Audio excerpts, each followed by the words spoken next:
soul, and let us journey on. For the night is dark, and I am far from home. Thanks be to God, the morning light appears. Encourage my soul, and let us journey on. For the night is dark, and I am far from home. Thanks be to God, the morning light appears. The storm is passing over. The storm is passing over. The storm is passing over. Hallelujah. The storm is passing over. The storm is passing over. The storm is passing over. Hallelujah. Hallelujah. Hallelujah. Hallelujah. The storm is passing over. The storm is passing over. The storm is passing over. Hallelujah.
I've got true love instead of pain. There's freedom though you've captured me. I've got joy instead of mourning. There's beauty in my brokenness. I've got true love instead of pain. There's freedom though you've captured me. I've got joy instead of mourning. You give me joy down deep in my soul, down deep in my soul, down deep in my soul. You give me joy down deep in my soul, down deep in my soul, down deep in my soul. There's beauty in my brokenness. I've got true love instead of pain. There's freedom though you've captured me. I've got joy instead of mourning. Come on, there's beauty. There's beauty in my brokenness. I've got true love instead of pain. There's freedom though you've captured me. I've got joy instead of mourning. You give me joy, down deep in my soul, down deep in my soul, down deep in my soul. You give me joy, down deep in my soul, down deep in my soul, down deep in my soul. Here we go. Never been so free, caught in your love for me. Never been more secure, knowing your heart, Lord. Never been so free, caught in your love for me. Never been more secure, knowing your heart, Lord. Never been so free, caught in your love for me. Never been more secure, knowing your heart, Lord. Never been so free, caught in your love for me. Never been more secure. You give me joy down deep in my soul, down deep in my soul, down deep in my soul. You give me joy down deep in my soul, down deep in my soul, down deep in my soul. Just some voices. You give me joy down deep in my soul, down deep in my soul, down deep in my soul. You give me joy down deep in my soul, down deep in my soul, down deep in my soul. You give me joy down deep in my soul, down deep in my soul, down deep in my soul. You give me joy down deep in my soul, down deep in my soul, down deep in my soul.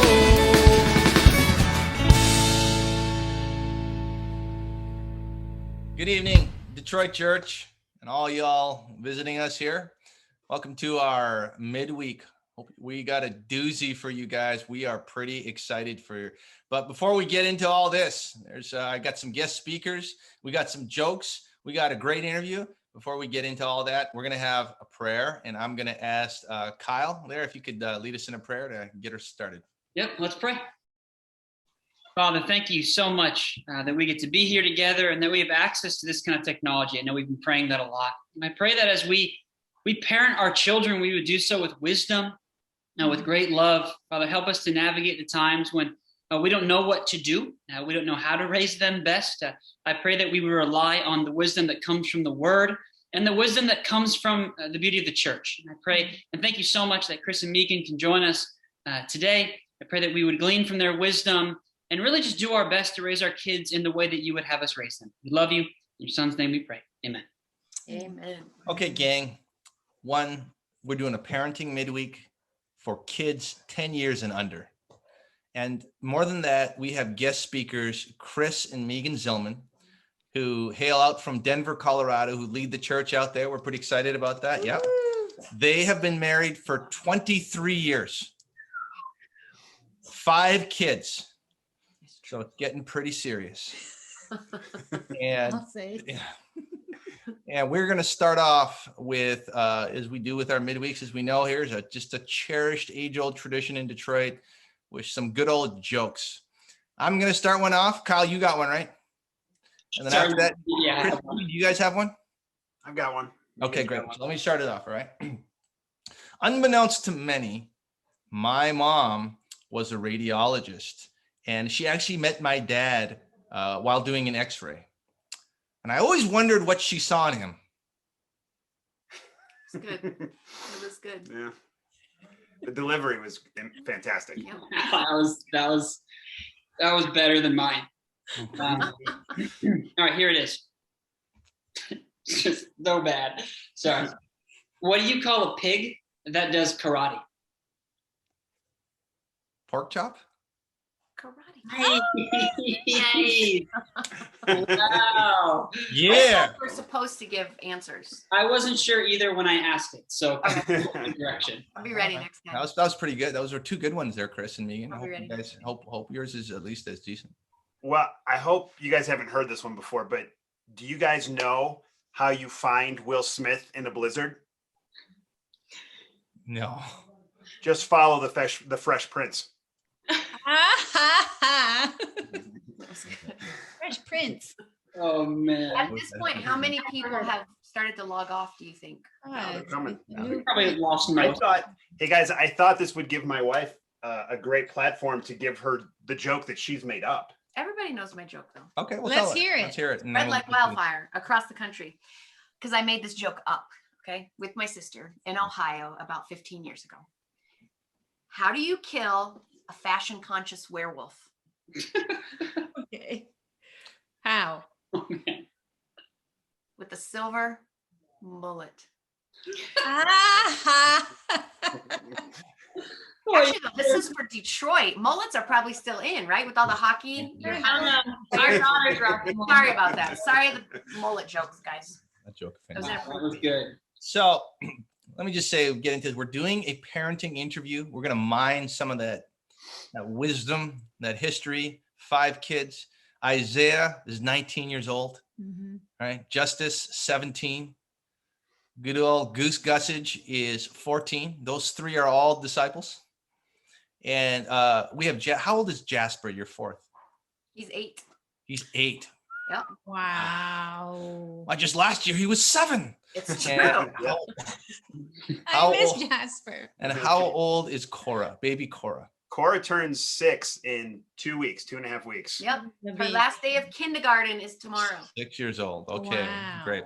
So let's dive right into these questions. And like I said, so obviously, you've been parents now for almost 20 years. You've had 5 to raise there. You got 3 disciples, 2 on the way. Let me start off with the kind of a big, broad question, and hopefully you guys can hone in on some things. What are some common mistakes? Obviously, being in the ministry, working with dozens, if not hundreds of couples. Millions. Common mistakes you see young parents making. I think there's 2 that typically I would say young parents make. During maybe the last 10 years or so. I think it changes over time, maybe, but I think the 2 biggest ones are that I think a lot of young parents desperately believe that they can have it all. Number 1. And secondly, I think young parents don't like to ask for help. Mm. And so I think, the first one with parents that believe they can have it all, I think, once you have kids, like you're giving something up. Like you're giving up some career opportunities. You're giving up traveling. There's just so many things that you are now choosing to give up because you're choosing to have kids. And I think a lot of people try and hold on to everything. They still believe that they can do everything that they want to do even after having kids, and they do that at the expense of having their kids. Because I would say, once you have kids, you should be looking to get into a job where you work less hours, even if it means you make less money. And but you got to kind of give up a lot of the things that maybe you would have wanted to do, and you need to do it joyfully and willfully. I mean, willingly. And so I think that's one of the things. And I think probably more importantly though is, you know, we live in this age where you can ask questions anonymously without making a fool of yourself and getting answers, you know. And I think a lot of parents today, that's how they want to parent. They want to Google parents their family, you know, and they don't want to invite people into their lives. They don't want to live maybe necessarily transparently and allow people to see their habits, their thinking, what their homes really look like, you know, as they're functioning. And they'd rather just ask some of these questions that they really do feel strongly about, like needing answers, but they want to do that through YouTube and the internet. And there's some really great stuff out there. There's great information out there, but information isn't necessarily what young parents need, disciples. They need instruction and transformation and training. And that's the type of stuff that information can't really do for you. And so inviting people into your home and then allowing yourself, you know, to be challenged and to have your thinking and your parenting and your habits challenged. I think those are the two things I would say are common mistakes for younger parents. And I think it's kind of funny because we had like our first set of kids and we were young parents. So we didn't know what we were making. So it's funny because with our second set, we're with a new group of parents, right? We're with an older group of parents and we're with these younger group of parents. And it's easier for me to see the mistakes that the younger parents are making because now I'm not a younger parent in the same way. So it's an interesting question. So this is more, I think, just philosophically what I would say. When you're a new parent, a younger parent, you haven't yet learned how to parent. Right? So implicit in that. And so I think younger parents haven't yet learned the fact that parenting really is probably more about our own hearts and how God is parenting us than it is about us parenting our kids, right? And what I mean by that is it's there's so much concern about, well, how do I get my kids to do this? And how do I get them to see this? And how do I get them to behave this way? And how it's very outward focused. Young parents are very outward, where the more you parent and the longer you parent, I think you start to realize, actually, this is more questions I should be asking about my own heart.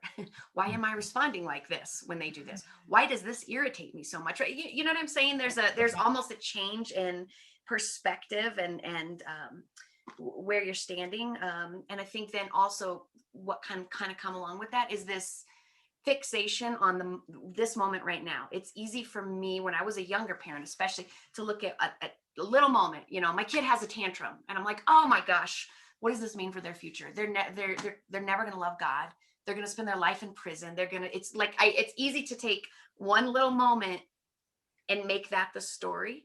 Yeah. So the benefit of parenting longer is you start to realize those little tiny moments, that's not the story. That's a snapshot along the story. So again, I know that's a little bit more philosophical, but I wish I would have had that as a younger parent, because then you're not as stressed. You're not as tense. You're not as, I got to figure out how to do this. You will figure out how to do this because God will, if you allow God to keep shaping your heart, he'll teach you how to start shaping your kids' hearts. Does that make sense?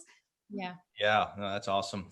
Kind of I think age helps us to be less of a prisoner of the moment, is what you're saying. And kind of, we can, even as an older parent, I feel like you can get trapped into sort of behavior modification rather than asking sort of bigger and deeper questions. So that was awesome. Yeah. Maybe I could, before going into question 2, I just want to do a brief follow-up on that. The idea that young parents are not often asking for help. Let's say if someone does want help, but they don't know who to go to, right? Sometimes the church is hard to navigate. Like if they don't have relationships and you're trying to develop them. So how would you instruct a young parent to look for that help? Like who do they go to? How do they make that decision? Because I found that when you're getting help with your parenting, I mean, we have 2 toddlers right now, which is going to inform the questions we're asking. Like sometimes it's hard when you're getting advice, like you have to be really vulnerable about what's really happening in your home, or else you give a really edited version and then you get edited advice. And so I guess, what would your basic instruction be for someone that's looking, like, where do they go? I think some of it even goes back to Meegan's point about looking at the moment. I think when it comes to getting help, the point to me isn't always to get an answer for the specific question you're asking. Okay. And I'm gonna, this will answer your question, Kyle, but I think what people are doing is they're looking for, okay, what parents have children that we want our kids to turn into? And those are the people I'm going to ask the question of, because, and there's merit to that, right? I think the mere exercise of letting people in, almost anybody. I mean, you don't let murderers into your home or your family, but we're talking about disciples here. We're talking about people who love Jesus and believing in the idea that God uses times and places and sets these things in order so that he can find us. I think that just the exercise and the consistency of allowing people in, almost despite who they are, God blesses our families just through doing that. Okay. Now, that's not to say that there aren't some people that have better answers than others. Okay. I think what it is to say is that the answer isn't always the point of getting help and living transparently. I think your kids watching you be humble, your kids watching other people come into the house and you living openly and transparently, that in and of itself solves a lot of family type problems. Now, I think obviously we have elders in our churches. We do have people that we genuinely respect and that we feel like, man, if my life could turn out like their life, I would be really happy. Like those are good indicators of people that you could ask, but I only think that's half the equation. I just think living openly and humbly like that does as much for your family as the answers you might get. Yeah. Can I just add to that too? I would also just say don't, because I know sometimes that's a problem, right? How do we find people that are available to open up our house to, that are, I think sometimes that's what you run into. Hey, can you come over? And people are busy. I think don't take no for an answer. You have to be desperate. It's kind of like the importunate. No, I don't know what you're The saying. importunate widow. Is that the word? Where she didn't take no for an answer. She kept bothering the unjust judge. I think with our kids and looking for people, if you're asking, your family that's asking, you've made a phone call, you've asked, nothing happens. Too often I've seen parents, nobody wants to help. No, don't take no for an answer. Keep going after it. So Yeah, it's awesome. And I think that's hard in our culture too, because we're very polite. So a second question. So we have a 2 and a 4-year-old, a 2-year-old girl and then a 4-year-old boy. They're very different. And which I hear parents say all the time, like our kids are nothing alike, To be true. and so I don't know if you felt that way with all 5 of yours, but if so, God bless you. a lot of different children. it's true. You would think a repeat at some point. Yeah. But I think that one of the things we run into and that a lot of young parents run into is it would help if you could describe like what it looks like to disciple a toddler. Discipline. Discipline, but I guess also disciple. And sometimes I feel that's really important. I need to disciple this child.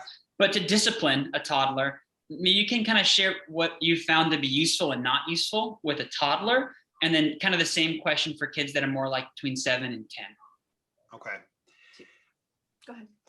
I think there's some principles underlying that are equally true for both groups. And so let me just start there. I think number one, mom and dad have to be on the same page as far as what rules and what things are going to be important. I mean, there's rules and then there's rules. There's be quiet in the morning, and then there's don't hit somebody. Like those two are both things you'd like to have happen, but one clearly is more important than the other.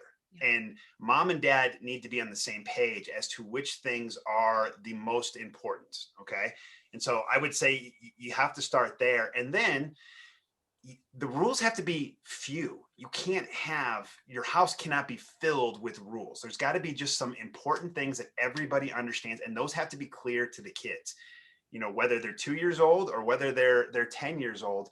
They can't be confused about which rules are the important ones in the house. Okay. And that's why the rules have to maybe be stated more in line of principles than anything else. And then the consequences have to be consistent. Mom and dad cannot be erratic in how they apply consequences to the things that they've stated are, hey, these are the ways that we're going to live in this house. These are the principles that we're going to live by. Because once the consequences to rules become erratic, then then the household becomes fairly chaotic as far as what people start practicing. And then I think the last thing, and this is especially true with toddlers, is that the child can never, ever win. Okay. And this is exhausting. Okay. Yeah. And I'll just give you a story to kind of illustrate this point. Okay. When we first moved to Illinois, Justice was probably 2.5 years old. 1.5, 2 years old. He was just starting to sleep in his bed. But then we moved to Illinois, and we understood that this was going to be discombobulating. This is going to be confusing for him. And so he started coming into our bed again when we moved homes, and we were fine with that at first because this was a new place, and we didn't want him to be scared, and he was uncomfortable. But then the time came where we went, okay, now you are going to sleep in your bed. And with Isaiah, this was never a problem. But for whatever reason with Justice, this he kept getting up in the middle of the night and coming into our bed. And so I would pick him up and I would carry him. And one night, when I carried him back to bed, he just threw an almighty fit. Okay, and he wouldn't stop. And I disciplined him, and he still wouldn't stop. And so, you know, when you're that tired, you almost get to the point where you want to start pleading with your child, like, what can I do right now? Can I give you an ice cream sundae and you would be quiet? You know what I mean? You just want them to be quiet.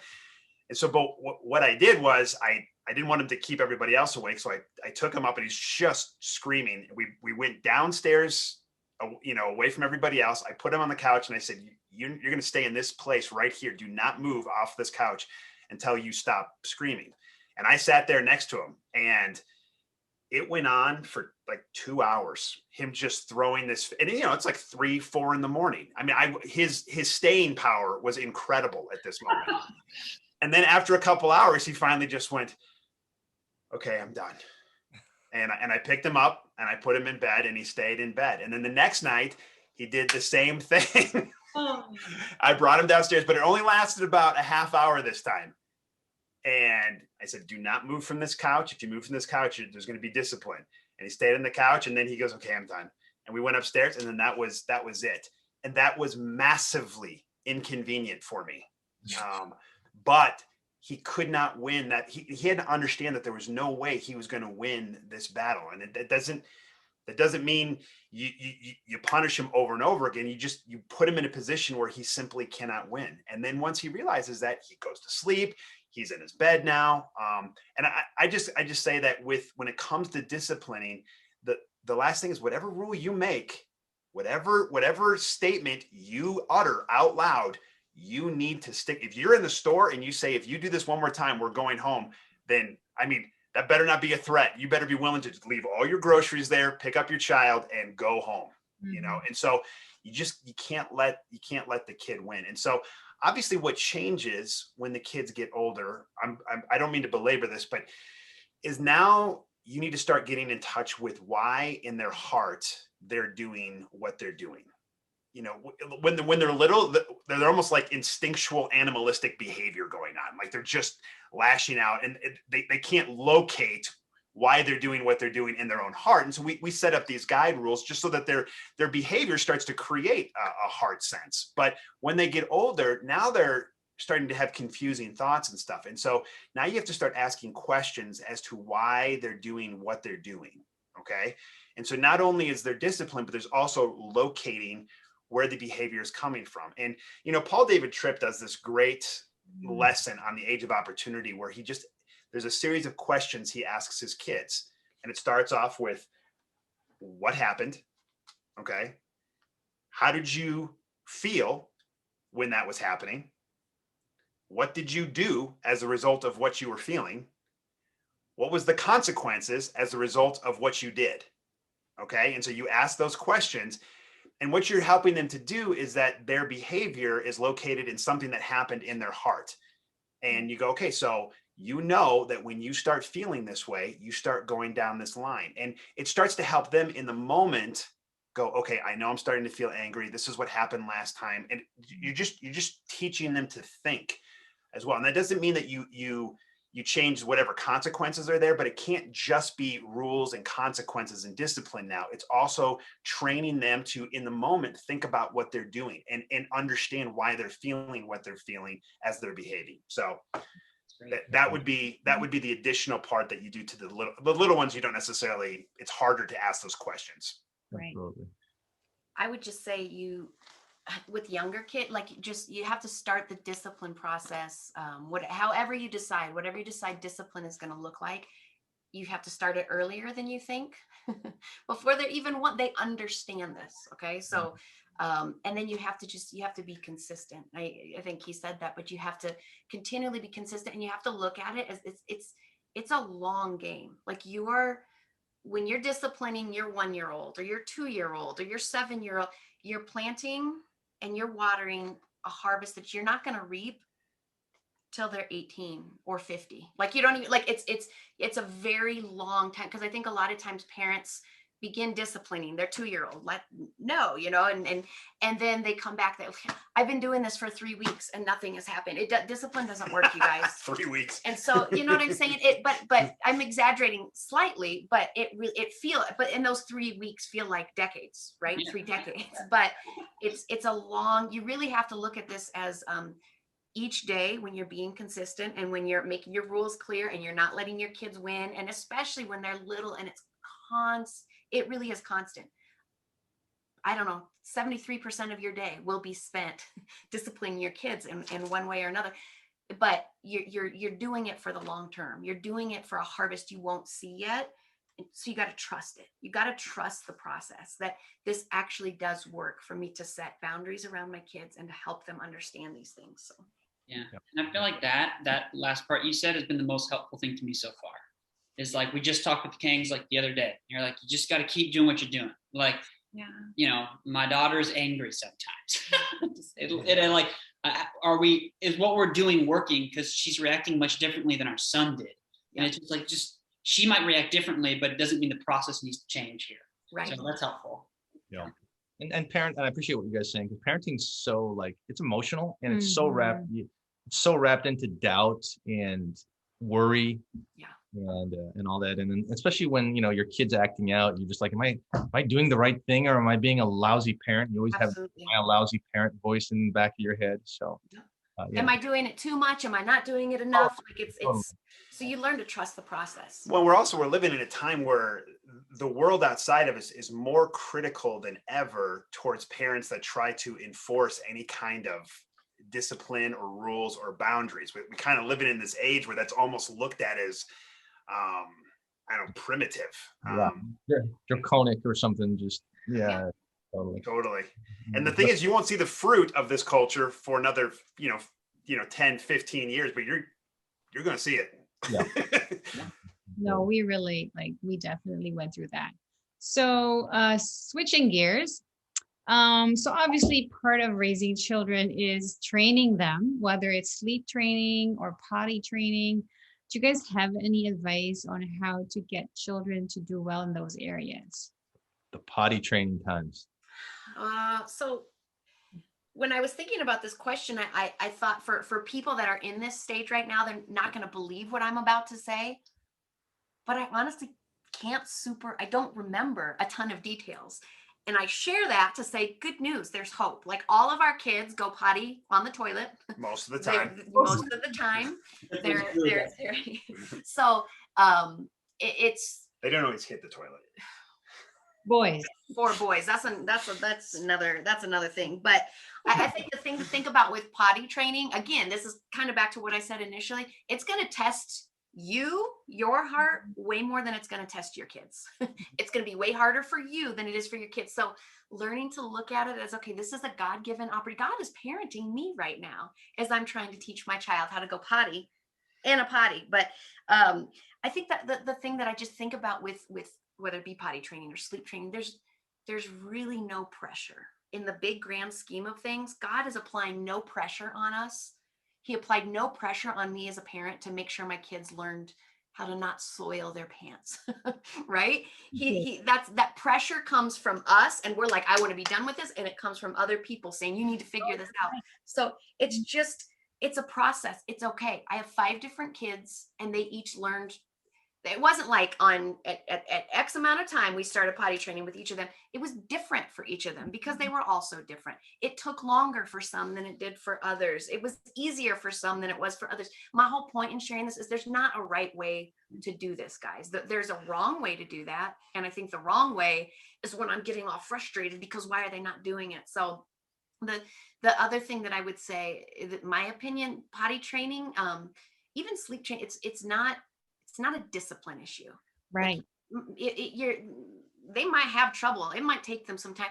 It's not a discipline issue. We want to make it a discipline issue because we want to be done with it, right? And so instead, see it as a process. See it as it's going to take them time. They'll figure it out when they figure it out. I know that's not practical, but you can find tons of tips for practical little things. But I think things like this, it really does address our heart more than it does even how do you get them to do this.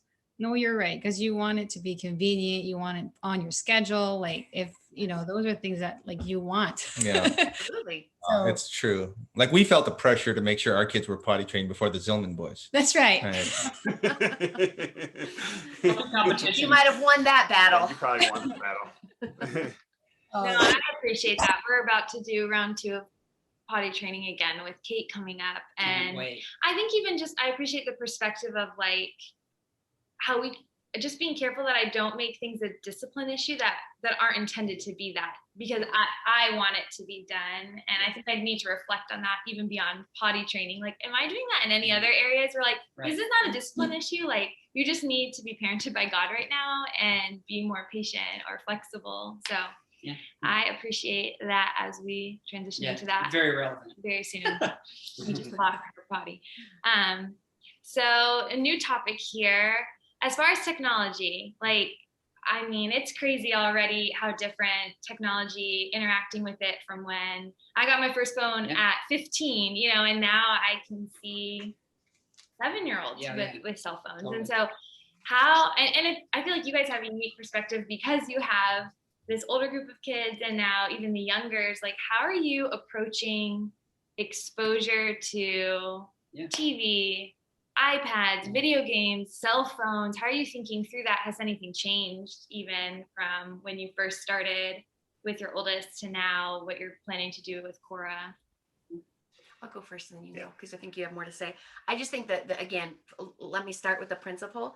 It's much easier to start with limits and to expand them out as your kids get older and are trustworthy with this. It's much harder to start without limits and then try to impose them. And you see a lot of parents do that because when kids are younger, whatever, take the tablet. It's so much easier for you to go and do that. But then when their kids get to be older and it starts to get a little bit more, and then that's when parents want to clamp down. No. So this really start when they're very, very young and he'll talk more specific, but start with limits, with clear boundaries, and expand out rather than going the other way. And one of the things too, just the reality I think about this last year with COVID, I feel like we're going to have to this summer with Jasper and Cora, our 2 youngest. I honestly feel like we're going to have to clamp back down a little bit. I feel like we did a better job with the olders. They weren't raised in a pandemic, with everything. So I think we're going to have to get a little bit more disciplined, which my guess is there's a lot of families that it's just been such a weird year that we're going to have to. So FYI, we're in the midst of figuring this stuff out too with the younger ones. And so I think we've had a pretty consistent way of dealing with this with our kids. And this is just some of the opinions that we've had. And a lot of it is because we did campus ministry for so long, we saw some of the outcomes of what happens when some of the stuff goes untethered from like any sort of standards in the household. You know what I mean? And so I think number one is, Meegan alluded to this, is that there's got to be very clear limits that your kids understand as it pertains to screen time, video games, internet. They need to understand the rules, because I think we can watch something on TV and all of a sudden we get freaked out by what's going on. We see a Netflix documentary and all of a sudden we're like, that's it. We're going to become Luddites. We're getting rid of all electricity, something to protect our kids. And I think we have to be real careful not to make some emotional decisions there. And then on the other side, technology makes parenting more convenient because they'll entertain themselves more readily with some of this stuff. And we have to be real careful of that as well, because that's sometimes just our own laziness. So don't abdicate your parenting duties to the electronics. So what I'm going to say here is this is what we've done. These are not biblical rules or spiritual rules. These are the things that we've done and we feel like have worked for us in the way that we do family. So number one, we've just no social media. I mean, at least until like 16 or 17 years old, that no Instagram, no Facebook, no, nothing. Just because the messages that are just creep in with the social media, we were like, you know what? We don't want them feeling a sense of value from some of the stuff that social media brings. So that's been our rule. And I'm going to be honest with you, the 4 boys, they just didn't miss it that much. Every so often we'd have a conversation where they'd say, can we do this too? And we'd say, no. And then it just didn't come up consistently. I think again, it was much easier because they'd never had it. Right. Right. And so, and then I think the other thing that we always did is like, there's just no unguided access to the internet. Like they can't get on, there's no way for them to get on the internet up to a certain age.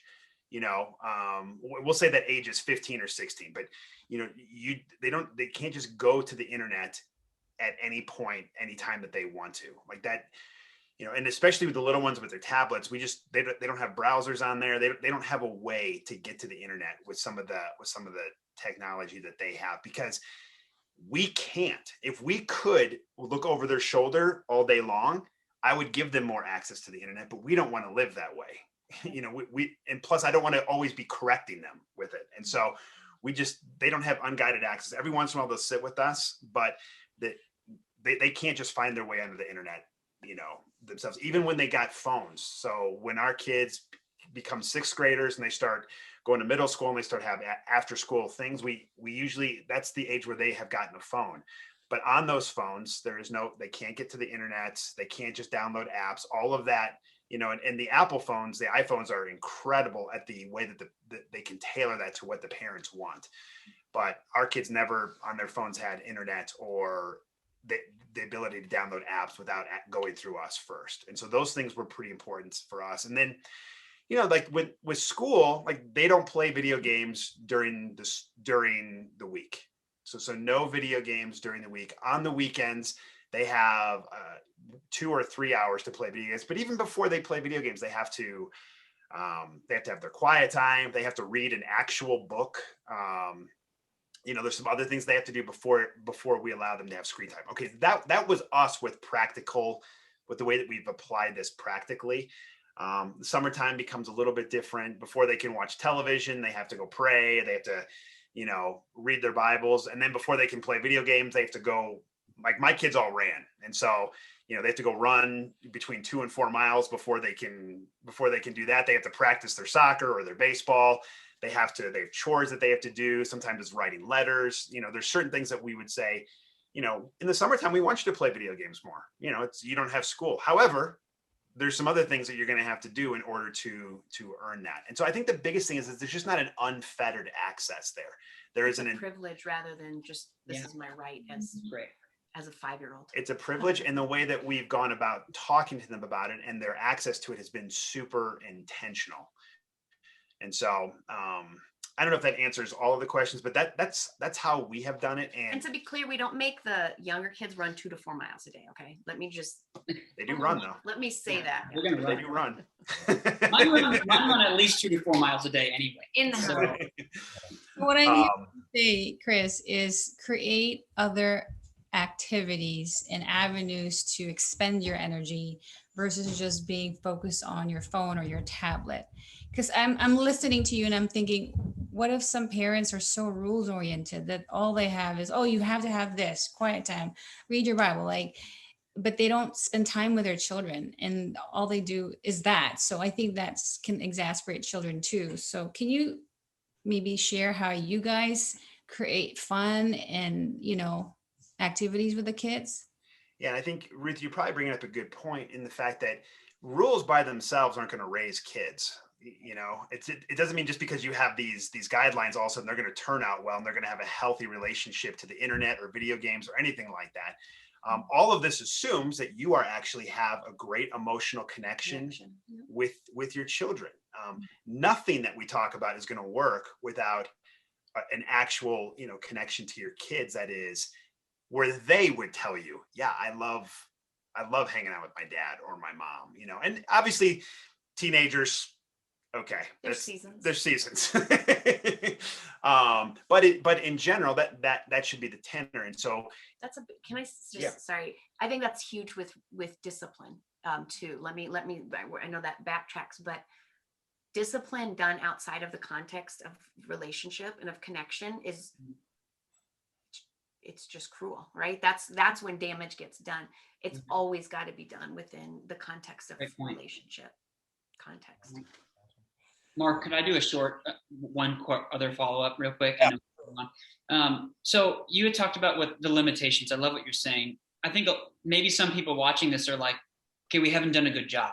But one of the instructions has been, it's harder to curtail it once it's been let loose a little bit. So maybe just a short thought on if a parent's watching this and they're like, dude, like, have we already lost the battle? Like, I'm already, my kid's playing 4 hours of video games a day and I don't have any of these. Like, how would you encourage them to start to instill that in their home without their kids becoming angry with them, or maybe they will, or I don't know what the word is, but I think you know what I'm saying. Yeah.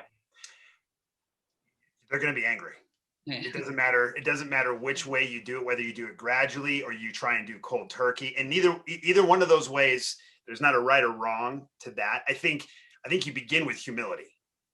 Hey, I've realized some things about myself, and I have made some mistakes in judgment on some of the things that we've done in the house that we would like to change. And if it was me, and again, every kid is different, so I can't give you an answer for families, but there's got to be some give and take here. So I made a mistake. The consequences can't just fall on you. And so this is where we want to get to. We want to get to the place where your access to video games is less, or internet, whatever you're going to say. How can we get there? What would be a path that you could envision where we could go, okay, you're giving up this. What can we do in return? It's not, and you're not bargaining. I mean, I think some people go, oh, I'm just buying my kids off, but you made a mistake, or you allowed something to happen. And the child's only going to interpret that as, this is massively unfair. All of a sudden you saw a midweek and now I hate church. You know what I mean? And so you've got to realize that you're going to have to do something to make up for this as well. You're going to have to help get there. And so that would be one thought. Well, and part of the helping get there is also, especially with school age children and older, like a 2-year-old, it doesn't matter. But I think explaining to them the why.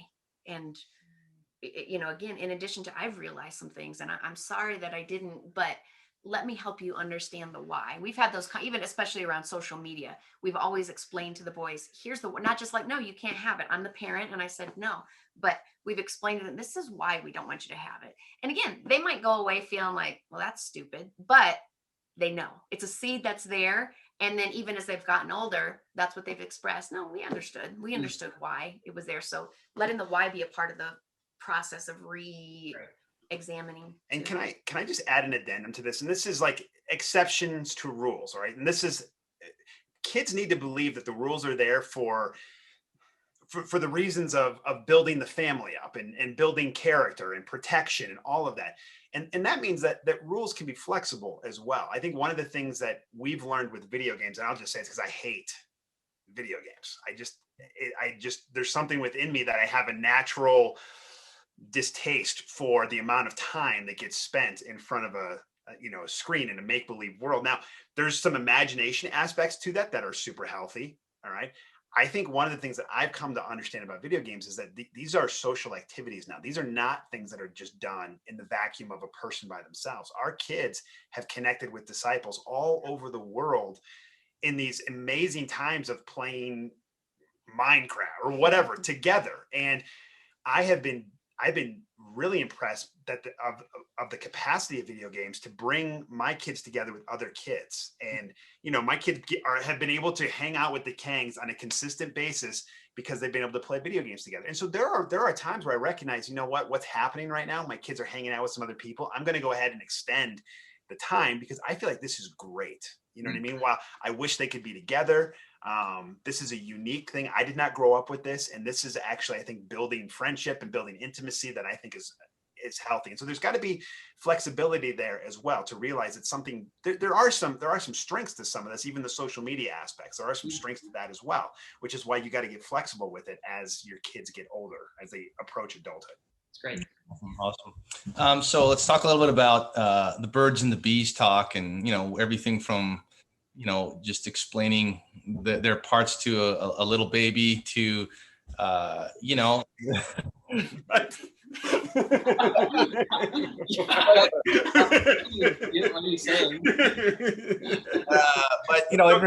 do not cut that out. How do you approach educating your kids on this topic, and even as far as to go, like if they bring up topics or the school comes home and they come home learning a new word, or they're asking, or homosexuality comes up earlier and earlier these days. So how do you go about approaching, and just maybe just give us a glimpse of how you guys approach this and talk about it? I have to give a very general answer to this because there's a ton of specific, I think, problems that arise from the discussion of sexuality. So the general principle for me is that number one, you have to talk to your kids about this before anybody else does, which means you need to start this conversation very, very early. And so I'm going to give a very practical answer to this that follows that philosophy. With my own kids, I basically have three separate conversations about sex with each of them that follows kind of along some age lines, so in first grade, maybe second grade. And he is saying he's had this talk with all of our boys. He has the initial talks with our boys. Yeah. So in the first grade, second grade is the first initial talk I have about sex, where I'm basically explaining how babies are made, and I use all the names and I use all the anatomy names and I explain it all, and it's massively uncomfortable for them. And it's so fun for me to have this talk. And usually I'll take them away for a weekend. So we'll do a ton of fun things. And we have this 20-minute conversation in the midst of it where I explain sex to them. I tell them, have you heard things on the playground? Are there topics that you've heard in school that have confused you? Things that you've been afraid to ask because you don't want to seem like you don't know. And typically my kids, I've beaten everybody else to the punch. So then the follow conversation is, now you can't be the one going to the playground and educating everybody else on this subject. This is just for you to know now. But the first conversation is just how babies are made. All right. And it opens up the door to go, okay, now I don't want sex to be a taboo subject in the house. I don't want it to be something it's already loaded with a lot of discomfort as it is. But the conversation has to be somewhat normalized within our household. All right. So we begin the conversation in the first grade, then in the, fourth, fifth, sixth grade, depending on the kid, you start talking about kind of the physical changes that they're going through, the physical urges that they might have. I give this conversation a name, but I'm not going to say here because I didn't clear it with you guys first. But basically, you start to have sensations. You start to have attractions for the opposite sex. People start having boyfriends and girlfriends. And so the second part of the sex talk is kind of like the physical part of sex and why people want to start having it and why you're going to start having urges. And that's the second conversation that I have. And then the last one takes place in high school later on, where we start talking about the emotional aspects of sex and the desire for intimacy and the desire to not be alone and where all that comes from and romance and stuff like that. And so those are the three stages. But within that, then you start to create an atmosphere within the household where the topic of sex is, it's never going to become casual, but it's not going to be taboo in the house. They've heard me talk about it. I've kind of forced them to talk about it. And so it gets easier and easier to talk about, especially as they start to hear things in school and they start to feel pressures at school, the house has to be the place where that discussion can be batted around, where they can come home and go, you told me this, but I think I'm starting to think this based on what I've heard. And, they're going to feel that they're not going to be punished for that or immediately corrected, but the conversation is open. Yeah.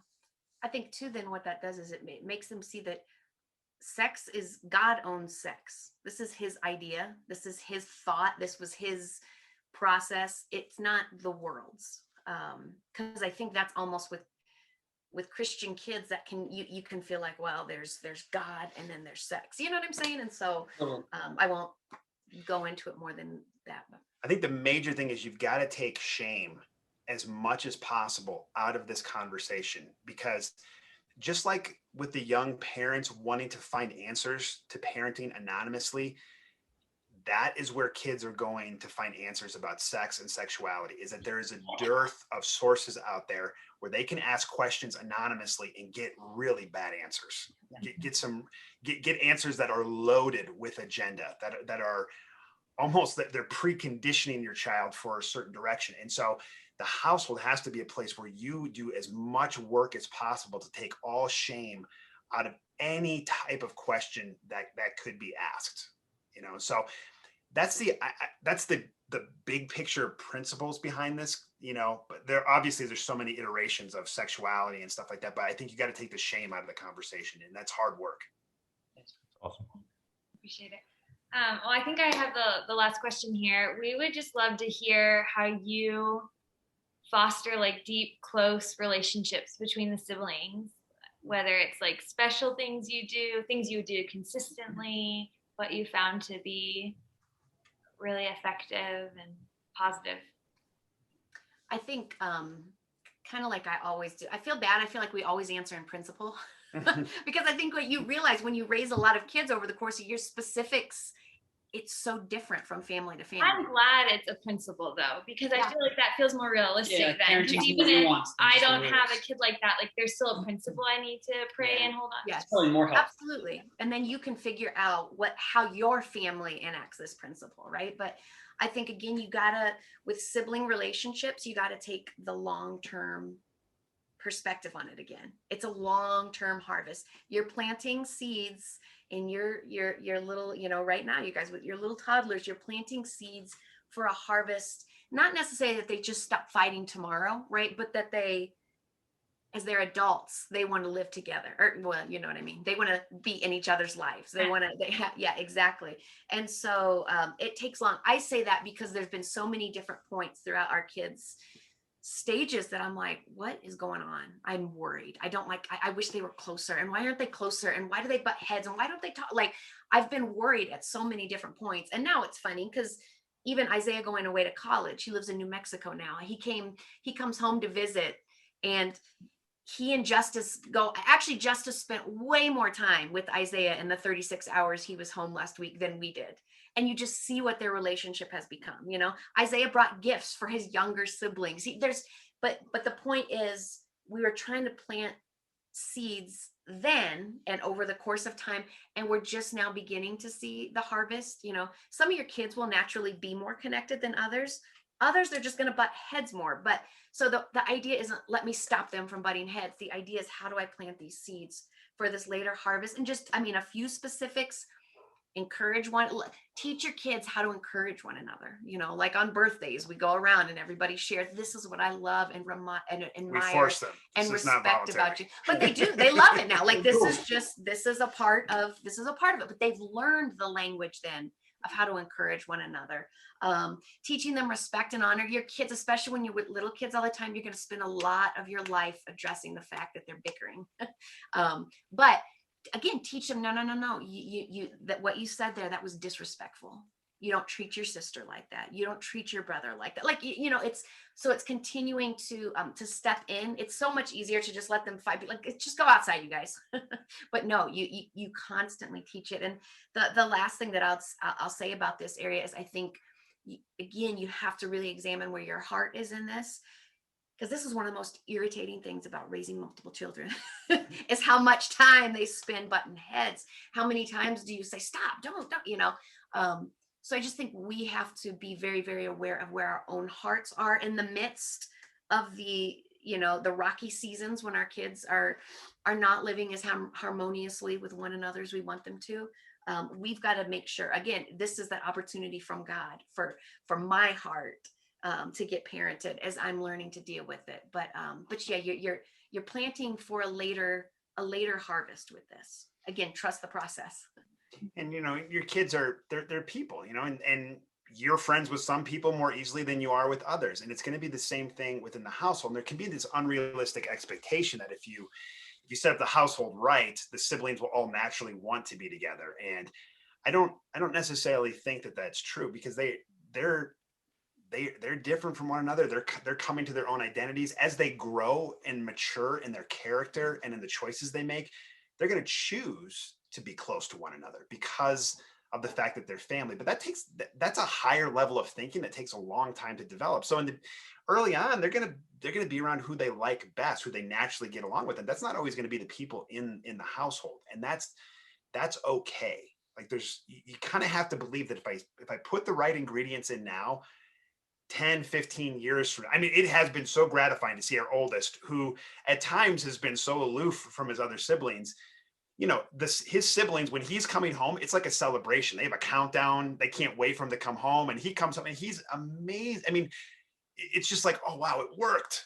Like what we hoped would happen, it did happen. And it didn't happen when we wanted it to, but it is happening. And you kind of have to have a little bit of faith, yes, just like in all of this, in that process. I think one practical thing that you're going to deal with siblings is that, you're going to have, sometimes when they fight and they bicker, some siblings are going to want space and some are going to want to advance towards the conflict. Like, I can't rest until this conflict is done. And those two, that's a tough thing to go through, and you as the parent are going to have to judge in a moment which one of those needs is greater. Is the need for space greater, or is the need to resolve conflict right now greater? And then whichever one you choose, you as the parent are going to have to meet the need of the other person. And so if you go, the person who needs space, they've had a rough week, school's not been fun, they just actually need some time alone. And so this child that wants to like run to the fight right now and get this over with, I'm going to go ahead and I'm going to meet his need right now while I give this other kid space, and then vice versa. So sometimes when the kids have these different needs, the parents got to step in and meet the need of the kid that's not getting it met, so that the other one can have their needs met on their own. And so that's just an example of when you're fostering this sibling. Thanks, babe. When you're fostering this sort of sibling relationships, there are times for the parents to intervene, and then there's times for them to let it go. But I don't know. Yeah, fighting's not bad. Yeah. Fighting's a part of it. It's like a healthy marriage. You got to teach them how to fight fair, but they're going to have to learn to resolve their conflict too. Yeah.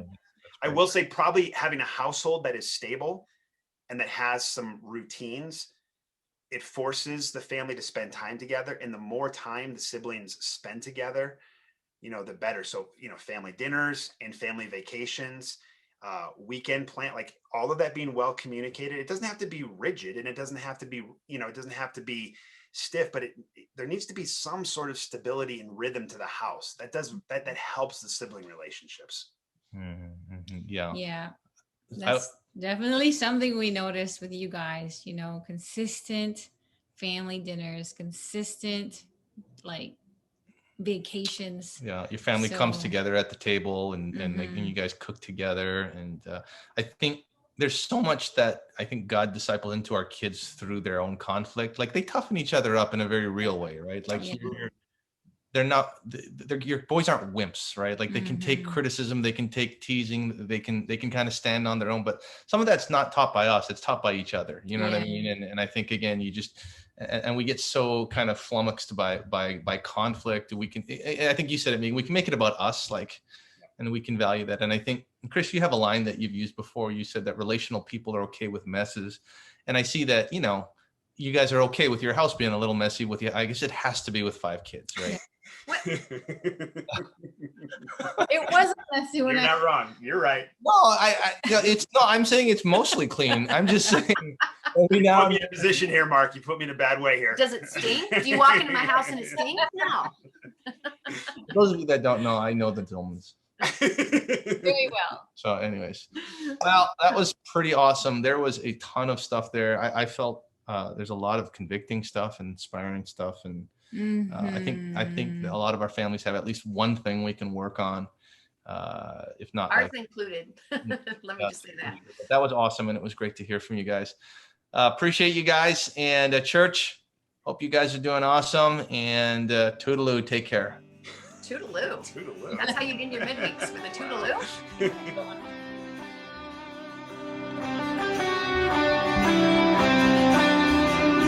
From the highest of heights to the depths of the sea, creation revealing your majesty.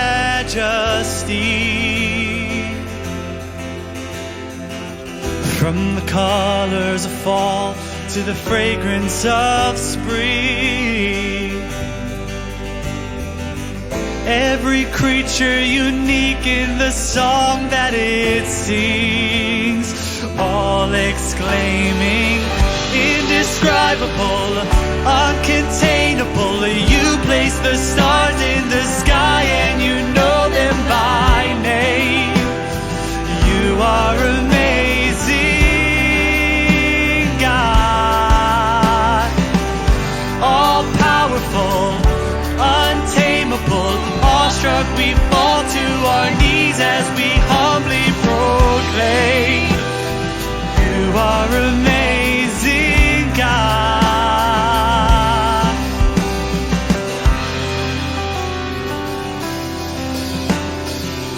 Who has told every lightning bolt where it should go, or seen heavenly storehouses laden with snow? Who imagined the sun and gives source to its light, yet conceals it to bring us the coolness of night? None can fathom, indescribable, uncontainable. You place the stars in the sky and you know them by name. You are amazing, God,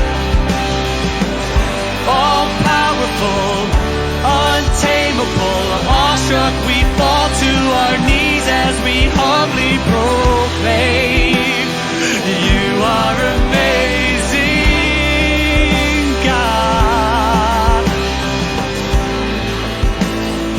You are amazing, God.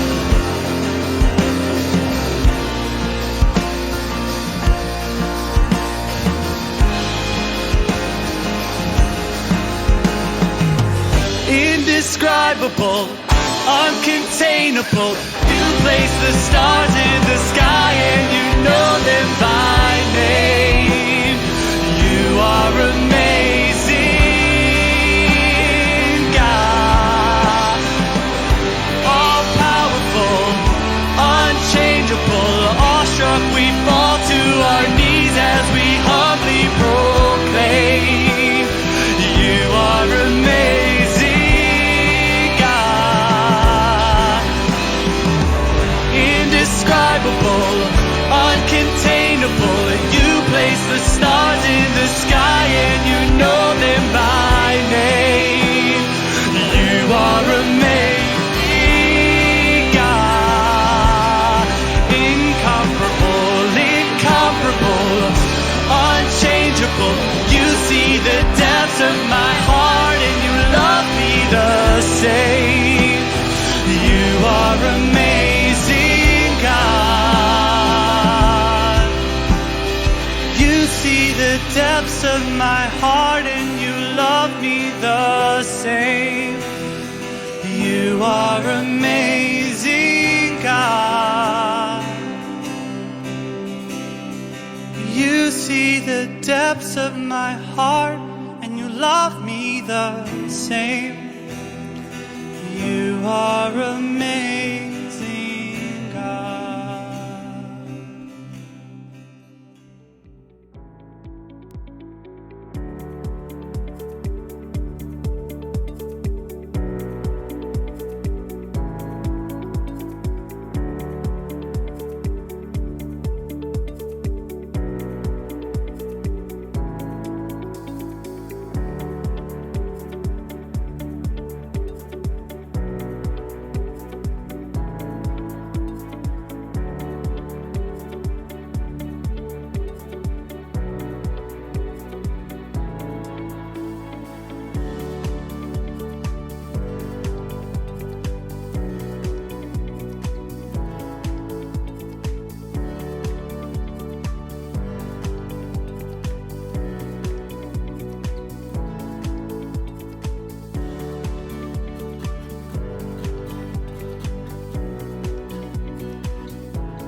Very official. Look at your mug. Detroit Church of Christ, right here. Love it. You have a Denver mug? Yeah, Jeez. we've got the Denver hat. Oh my Okay. We're done.